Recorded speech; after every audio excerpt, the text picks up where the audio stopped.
Hello, and welcome to another edition of LEA's Our Voice, a podcast designed to keep our person-served parents and guardians in the know. I'm your host, Mike Leon, and as always, we welcome your comments on this podcast and your input on what you'd like us to talk about in the future. Send those comments to podcasts@le-academy.org. On today's edition of LEA's Our Voice, we're going to explore our current wave of the future at LEA, which is virtual programming. Until our LEA programming can resume to normalcy, we have adapted in order to keep our LEA family together by starting virtual learning sessions at our Life Enrichment Academies. Today we explore LEA New Haven's virtual programming scene. And with that, I would like to introduce you to Erin Herford, manager at LEA New Haven. Erin, welcome. Thank you. So glad to have you here. As we've been starting these podcasts, I've heard a lot about virtual. I've been at the various programs, watching some of the sessions, and it's exciting. It's exciting for our person served to keep them in the know, to keep their families in the know until they can get back here under this roof. Mm-hmm. Let's start by telling us about New Haven's virtual programming, the response from the parents, and the involvement of the individuals. So we originally started with small sessions to stay connected with the individuals who were unable to return to program right now. And there was a really great response. We had people reaching out to us, wanting their individuals involved. And so we continued and we made a more structured program. And we are now able to bill it as a service through the county. That's fabulous. Now, how do you access like a login, or do you have to have a special type of authorization to partake in virtual? Something they have to go through their support coordination with or something? Yep, so if you are interested, we would, first we would need to make sure you have internet connection at home, a computer, a tablet, or smartphone. Once that's established, we would reach out to your coordinator at the county, and they would add virtual to your plan and put in an authorization, and then once that's approved, you could go ahead and start, and I would send you out an email link or a text with the information to get on our sessions. How long does it take for county approval? It depends. Sometimes it's quick. Sometimes it could take up to 2 weeks. That's still fairly quick. Mm-hmm. It really is. Could you give me an example of a basic start to programming at New Haven? Let's just say it's me. I want to join virtual sessions here. Walk me through the steps. Yep, so it's pretty much what I said. Once the authorization is through, I will send out the link, and you would just join from the comfort of your own home and just participate with your friends and either the staff, or it's typically been the management team running the Zoom sessions. So you use normal Zoom like we do with some of our meetings then? Mm-hmm. For that. Yep. Now, do our individuals can they pick the type of virtual they want to learn? Yeah, they can pick. We send out the schedule, and they can pick and choose which ones they want to join. Some will come on the session, and each session will last an hour, and they'll kind of let us know, hey, I got to leave at this point, which is fine. And they can do all 4 sessions a day, or they can just choose a couple. So you have roughly 4 sessions in a day then? Mm-hmm. 4 sessions in a day, 5 days a week, Monday through Friday. Now, with Zoom programming, such as this, I'm sure you may run into some technical glitches. How do you work these out? Well, it's been a learning process, but we've learned a lot, and we just kind of learn from each situation, and hopefully it doesn't happen again. And we also have gotten pretty good that we're able to kind of walk the parents and caregivers through some technical things as well at home. So we're getting a lot better. Are a lot of parents at the side of their person served when they're doing this virtual learning? Some are there at the beginning, and they'll kind of talk to us and they'll ask us questions. But a lot of them have been able to start it all up by themselves now over time. So that's great. Mm-hmm. Now, how many you would say are in a typical learning session? Right now we average about 10 a day, but we could definitely take many more. Okay. Now have you... Or 10 a session. Okay. Now I know that you've put flyers out and information on these sessions. Yep. So you've gotten a good response on that as well. Yes, we have. And we've had people, like I said, even reach out to us about it. How many times have you gone out with this informational? How many times have we sent out things? Yes. We make phone calls, we've sent out flyers, we send out emails, so. Now, how many different sessions does New Haven provide daily or weekly?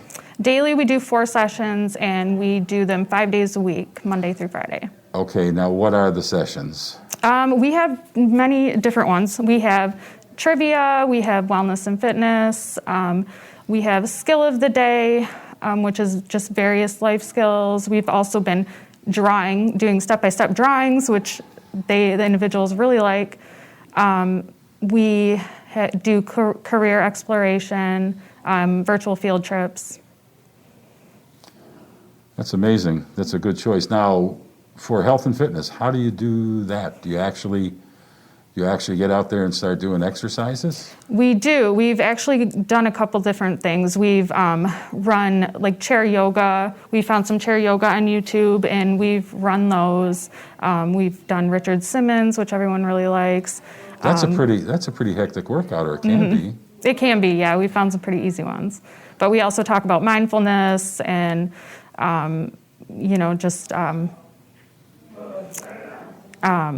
sorry. It's okay. I lost my train of thought. You're good. Mindfulness regarding? Just being mindful. If you are feeling anxious, there's certain things that you can do to calm down. Yeah, and yoga would be one of those things, I would imagine. Yep. You also discuss, hygiene at home and things Right. of that nature? Yep, absolutely. Excellent. How many individuals, that's what you said, are involved in each session? You said about 10 in each session? Yeah. Is that 10 different every day? 10. We have a lot that are very consistent with coming on all 4 sessions 5 days a week. And then we have some that are sporadic, but we have a good variety. One of the big things has always been employment for our person served. And in this time of COVID, the employment out there may be a little restricted, but it looks like people are starting to hire again. So a big part of your virtual employment session, let's call it, you do career exploration sessions. They're very important to our individuals that are seeking jobs. What all is covered in your virtual employment sessions? So we step by step. work on interview skills, dressing for success, resume writing. We have also been, to kind of lighten up the mood a little bit, we've been watching clips of dirty jobs here and there to kind of show different, unique careers outside of the box. So everyone's really enjoyed that. Now, as far as resume writing, how would you conduct that? What do you do? Do you have them actually maybe submit a resume to you then? That's a good idea. We have them usually get paper if they can, and we kind of will show them on the screen what it would look like and where they would put certain things on the resume. Now, how do you cover dress for success? You show them examples? We show them examples, usually just pulled from the internet or stuff like that. Okay, so you've technically interworked the internet into the session then. Yes.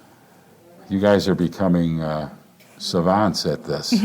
We've learned a lot. Now, how hard has it been for our person served to learn to navigate the Zoom system? It surprisingly hasn't been too hard. I think that some of them had some experience with doing telehealth with their coordinators, so they kind of had an idea of what to do. And it's been a lot easier than I thought. Maybe some have remembered from technology class here. Yep.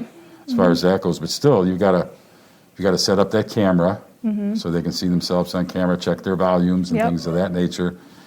Did you send them a handout or a flyer on how to do that, how to set up every day? We did at the very beginning, and then also, the parents will call if there's any glitches or anything. They'll give us a call and we'll walk them through it. Now, how many people are back full-time here under this roof right now? We average about 30 a day. Okay. here in the building. And that's just increasing slowly? People are picking and choosing and deciding when to come back? Yes, we stay in good contact with the ones that have not returned and kind of get a feel of where they're at and how they're feeling about returning or not if we have an open area. Okay, now it's specifically because you are under the 6-foot restriction. Mm-hmm. So that designates what areas you have open. Right. Now, when they're under this roof, what type of sessions do they attend? They do, well, it's been a lot different, but we have been doing some of the virtual field trips with them. Definitely added a lot more virtual things. We do a lot of arts and crafts and working on resumes still and interviewing. See, that's great that the virtual even continues, enables you to get involved and teach with the people that are still coming here every day, because there's just so much out there for them to see. I know they miss the community. Mm-hmm. I know they can't wait to get back out there. Hopefully that's coming soon. Right. And any other things you'd like to add about virtual? What, future goals, so if you're going to bring any new type of session in besides what you're doing now? I just think that even just adding some of the virtual to the academy classes would be really nice, just like I said about the virtual field trips, for those that can't go out in the community right now. Are you doing any virtual cooking? We have, yes, that Once Upon a Chef is one of our sessions. Really? So we have done that. So you've carried your culinary arts over? Yeah, as much as we can. We just did a podcast today with Mary Ann Malzahn regarding culinary arts. It's good that it's out there because persons served are really into it. We had a couple of young ladies today that were really into making the cheesy tuna noodle casserole that we did. Anyway, I wish you all kinds of luck in the future. I wish luck to bring everything back to normalcy. I can't thank you enough for all that you've provided today, and keep fighting the good fight. As long as we have virtual, that keeps our family together as we work our way back to normal programming. So it's important to make this a very big part of our individuals' lives. Thanks again, Erin. Thank you for having me. I'm Mike Leon, and until next time, take care.